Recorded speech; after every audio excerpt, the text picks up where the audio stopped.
Thank you so much. We love you! We really appreciate your warm welcome. Kamusta mga kababayang Pinoy? Before anything else, of course, we will introduce ourselves.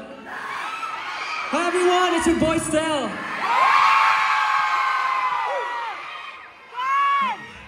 Magandang araw po sa inyo lahat. Ako po si Pablo. Bonjour, Rome. Ako po si Gus. Magandang gabi po sa inyo lahat. Ako po si John. Good evening everyone. I'm Justin. And we are SB19. Kamusta ATM? We are so happy to be here. This is our first time to perform here. That's right. And we really appreciate you guys coming here today. Bakit ba ka nag-i-English? Eh, puri-puni naman nandito. Taas ka kayo mga Pinoy! International lady, put your hands up! Oh yeah, I notice everyone here. Everyone's here.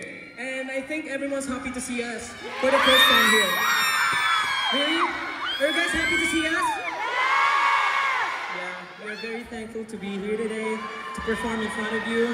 Thank you so much for this opportunity. Masaya po kami na makasama at makabanding ang mga kababayan nating Pinoy na nandito ngayon. Yeah. Kaya may gusto ko kayo sabihin? And we're very happy kasi this day is very special as well.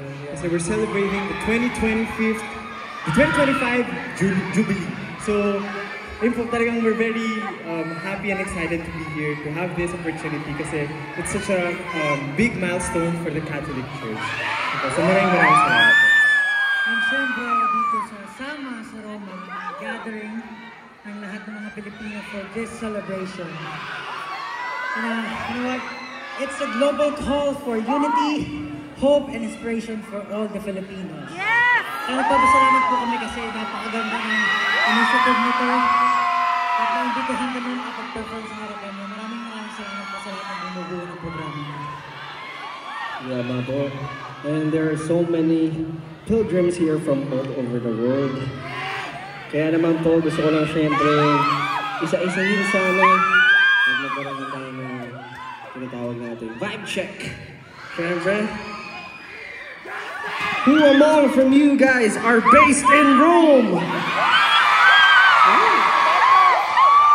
Sino yung mga galing Pilipinas? How about from the other countries? Yun, napakarami, no? Paano pag lahat? Wait. Yan na yung lahat nyo? Ganyan na kayo kalakas? Isa pa, ah.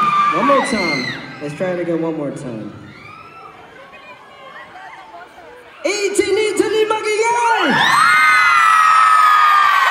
Wow! And gusto ko lang po sabihin na most of you guys, syempre, are OFWs.